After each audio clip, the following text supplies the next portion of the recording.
What's good, Doxaholics? My name is Rorvis Paradox, aka Dox Brando, and I'd like to welcome you all to another installment of Rorvis Reviews. Today's episode is plainly called Propaganda the Movies, and that's because today I'm reviewing Top Gun and Starship Troopers. Remember to hit that notification bell so you don't miss when the new videos drop. Also, follow me on IG at DocsBrando25 to stay up to date. Now, with all that being said, let's get into it. Now, the first film I want to talk about is 1986's Top Gun, directed by Tony Scott. This film was a spectacular watch. Just after one watch, it's already become one of my favorite 80s movies of all time. It just oozes 80s nostalgia in all the best ways. The film stars Tom Cruise as Lieutenant Pete Mitchell, codenamed Maverick, an U.S. Navy naval aviator, and his journey going to the greatest flight school in the country, Top Gun. Maverick is no ordinary aviator. He is great, but he is totally cocky and just cocky as hell. He knows he's one of the best, and he just can't help but let others know. He's doing this alongside his radar intercept officer, RIO, Lieutenant Junior Grade Nick Bradshaw, codenamed Goose. Him and his friend Goose are a dynamic duo that pair phenomenally together. When Maverick is being a cocky asshole that you just kinda hate, Goose is that lovable goofball that just balances everything out in their scenes. The two of them just want to be the best in their class and get their name on the plaque to solidify their legacy. Now, their goal is easier said than done. Remember, this is a competition between the best of the best at Top Gun, and they have one duo that stand in their way of being the best. That duo is Lieutenant Tom Kazansky, codenamed Iceman, and Lieutenant Junior Grade Ron Kerner, codenamed Slider. These two are polar opposites of Maverick and Goose. Where Maverick is cocky, brash, and a rebel, Iceman is calm, calculated, and a by-the-books kind of guy. Where Goose is a lovable goofball, Slider is the complete asshole. He doesn't even have that many lines in the film, but somehow he makes every one of them count towards being a dickhead. But the duo of Iceman and Slider are the best, but what keeps them at the top spot is Maverick himself. Maverick is highly regarded for his flying, but because of his attitude and his selfish choices at times, he keeps giving a step forward and two steps back. Even Iceman is on Maverick's head about how he is, it makes him wonder how he is as a person. Iceman questions whose side is Maverick on, because regardless of them competing against each other for top spot in Top Gun, they're trained to be the best for America to defend their home, and that requires teamwork. The only person Maverick works well with is Goose. That's all I want to say about the film without spoiling it. Now it's going to go to the highlights. Things first, this film is shot beautifully. From the opening shot of the jets taking off from the ship, I could tell that this film was going to be special. Every shot counts, and they make every shot matter, especially the shots with the fighter jets. Oh my god, they're spectacular. Speaking of the jets, they are a standout of their own. I know that the film is about the jets, but I'm being so serious that I haven't felt such tension and anxiety while watching a film in a while until Top Gun. The dogfight at the end had me on the edge of my seat. It's just that, I don't know, it's just something about being in the sky in a dangerous predicament that's just like, I don't know, it just made me anxious. I'm not even the one in the pilot seat. How can I talk about highlights without mentioning the score and the soundtrack? Top Gun anthem, produced by Harold Faltermeyer, is superb. It is used with the opening scene, explaining what Top Gun is, and just feels momentous. It perfectly encapsulates everything the film is about, and it's truly iconic. Speaking of iconic, Kenny Loggins performing Danger Zone is as 80s as it gets, honestly. It gets all the best ways. It's just like, I don't know, I don't think something could just like match the energy of its whole era like that song. I've been singing this song all week, and I haven't felt like annoyed once. It's like it's one of those earworms that like I'm happy it's here. It's just an affectionate song that gets you singing every time, and the guitar riffs / guitar solo are just chef's kiss. From top to bottom, the soundtrack is full to the brim with 80s jams that really help define the movie. This can be reflected by how the audience thought of the soundtrack. The soundtrack reached #1 in the US charts for 5 non-consecutive weeks in the summer and fall of '86.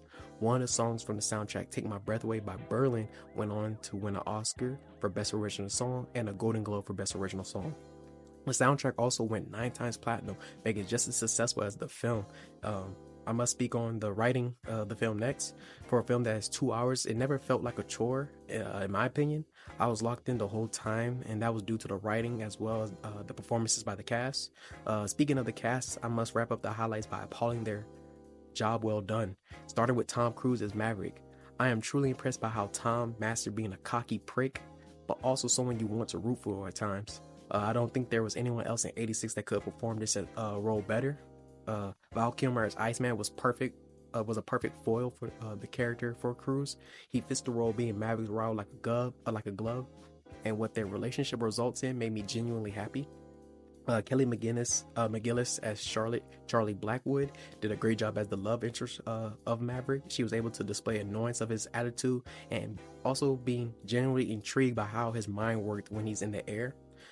Anthony Edwards as Goose was key to the film. He makes most of his screen time and makes Maverick come down to earth. Like, he makes him feel like a real person and not just like this, this person people just hate on. He understands Maverick better than most because of how they work together. The last person I want to mention about their performance is Tom Skerritt as Commanding Officer Mike Metcalf, codenamed Viper. Tom made Viper a stern figure, but also showed him to have genuine compassion for Maverick. All in all, I'm giving Top Gun 4.5 stars. Excellent film that I highly recommend. I also recommend a sequel, but that's a review for another time. The next film I'm going to be discussing is 1997 Starship Troopers, directed by Paul Verhoeven. This film was shocking to say the least. The film is about Johnny Rico, a high school senior who ends up enlisting in the military of the United Citizens Federation with his friends in the interstellar war with aliens known as the Arachnids. I consider this film one of the many icebergs of cinema, and I say that because, like an iceberg, above the surface, it's a space movie about fighting aliens, but below there is so much more to it. The film is about fascism. In my opinion, it's not pro-fascism, it's not anti-fascism, it's just about fascism. It has moments of pure satire and highlights how crazy it will be to be in a world of like that. In the film, there's commercials, and there's an actor that says the only good bug is a dead bug, and this paired with how the arachnids are so far removed from looking any form of humanoid, and with how they brutally kill soldiers, it's easy to see how the Federation was able to make the people hate the bugs like they do. Even later in the film, our main character, Rico, states, "I say we kill them all." This type of rhetoric was used by the Nazis against Jewish people. They demonized them and made them out to be monsters and the cause of Germany's problems. To go back to Rico, the journey of Rico's brainwashing is something to really take time and to study, in my opinion. In the 23rd, to go on the setting of the film, it is the 23rd century, and to be a citizen of the United Citizens Federation, it must be earned through federal service. Being a citizen earns you the rights like voting and procreation. So if you want to do either of those two, you have to serve either in the government or in the military of some form of fashion, things of that nature. So Rico is asked by his teacher, what is the difference between a citizen and a civilian? Rico states that a civilian accepts personal responsibility for the safety and the body of the politic, defending it with his life. A civilian does not. Ransack, his teacher, then says that is straight from the textbook and asks if Rico truly believes it. This question is the central to the plot of the film. We go on this philosophical journey with Rico while he is dealing with the relationship issues, and oh yeah, he's fighting alien bugs. I don't like how they talk about the bugs in the film, and to be honest, the Federation is going across galaxies, taking over planets, like going like on some real pre-formulation of the United States type vibes, and they basically kind of start the war with the arachnids by going to their planet. But with that being said, oh my god, I never want to see these creatures in my life. Like, they have no fear and just kill with relentless aggression. Like, scenes with them in battle are truly horrific and can't be understated. I think that's all I want to say about the film. I want y'all to experience this type of film for yourself. I think it's highly entertaining, enjoyable, and something to really kind of dissect. But now it's time to get into the highlights. I got to say that I love the use of practical effects and CGI in this film.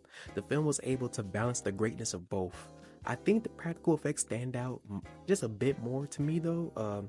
Particularly the lab scene of the students dissecting a bug was utterly disgusting and amazing to see. Like I don't know, it's just like something about the slimy entrails of the creature, and them just holding it was just I don't know. It was just one of those great practical effects that is like I'm just happy that they didn't have to like fake that. I like seeing real props being made, things of that nature. And I just love seeing that. To go on to other highlights, I gotta talk about performances from the cast that stuck out to me. Casper Van Dien as Johnny Rico was good. Going from a hesitant person that wants to be a citizen to full-on Federation citizen is quite the character growth. But Casper does a good job of handling the task well. I think the real standout performance was Michael Ironside as Gene Ransack. He commanded attention whenever he was on screen and has the most powerful quotes in the film.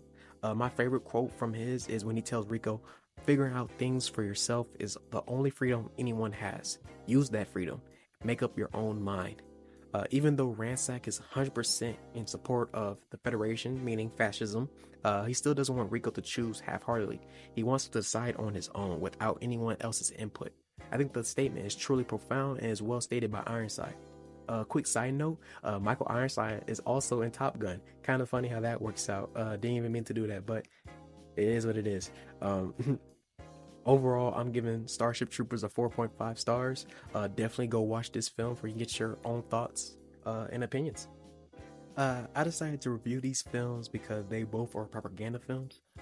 In Top Gun, they make being an aviator seem so cool, and the Navy lied in '86 saying that because of this film, recruitment went up by 500%. But it did do a good 8% increase in recruitment, and awareness about what navigators did increase. So that's a win. But this the idea that like America, like when I think of like patriotic films, I think of films like this. Now for in the case of Starship Troopers, I think it did an excellent job of making fun of fascism, but also showing how easy it is to corrupt the mind of a person. When researching for this film, I found out the director actually emulated some Nazi propaganda shot for shot in some scenes. It was shocking to find out, but amazing to see it be executed so well. Both of these films are cool action movies, but there's more to them than most would think, and that's why I chose to do propaganda, the movie. Now I have to ask, do you agree with what I said about these films? Have you seen these films and have a different opinion? If so, please drop all these comments below. I really do appreciate it. I would love to have some interaction with these. Remember to like and subscribe to help your boy out. Share with others so more people can join the party. And I truly appreciate y'all support and love y'all for it. Thank y'all for watching, and I'll see you again for another Rorvis Reviews. Peace.